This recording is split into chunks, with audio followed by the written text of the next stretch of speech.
Guys only want one thing.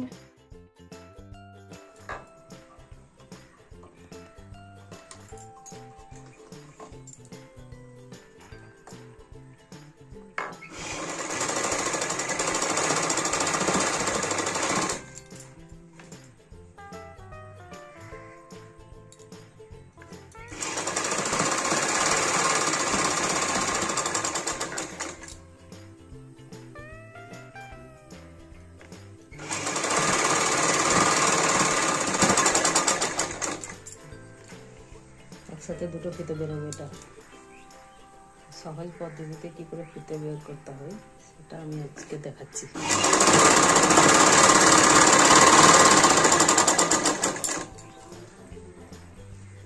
ঝামেলা অনেকে ছুঁচুতো দিয়ে করে, সেটা একটু টাইম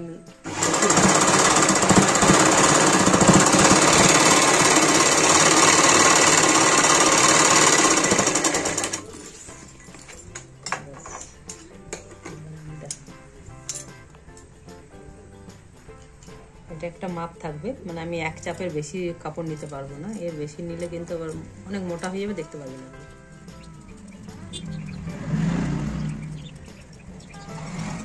জরিটা এটা আমি নিচের দিকে রাখবো কারণ একটু দেখতে সুন্দর লাগবে, আর এইটার উপরে তুলে রাখবো। ভাগ করে নিলাম। এই সিপটা দিয়ে এটা করবো। অনেকেই ছুঁচুতো দিয়ে করে, কিন্তু এই ছুঁচুতো দিয়ে আমার একটু মনে হয় যেন টাইম বেশি নষ্ট হয়। অনেকে ভালোই পারে। এই দেখো এটা দিয়ে কত ইজি হবে প্রসেসটা। আমি এই ফুটোর মধ্যে কিন্তু ডাইরেক্ট ঢোকাবো না, এখানে ডাইরেক্ট দিয়ে দিলে আমার এটা যাবেই না পুরো। আমাকে একটুখানি কাপড় নিয়ে, এই কাপড়টাকে নিয়ে জাস্ট কাপড় শুদ্ধ আমাকে এটা রাখতে হবে এরকম, স্লিপ যেন না কাটে, কাপড় মুখের মধ্যে যেন থাকে। ব্যাস, এবার আস্তে আস্তে আমি পুরোটা সেট করে নেবো এই সিটটার মধ্যে।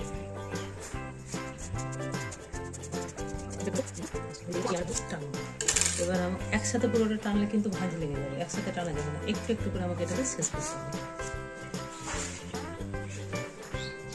প্রচুর সুতো বেরোয় এসব কাপড়ে, খুব সাবধানে করতে হবে। যত সুতো বেরোবে তত জিনিসটা কাপড়টা নষ্ট হয়ে যাবে। এগুলো বেনারসি শাড়ি, ওদের সুতো বেরোতে বেরোতে বেরোতে এত সরু হয়ে যাবে যে নষ্ট হয়ে যাবে, তার জন্য খুব সাবধানে করতে হবে।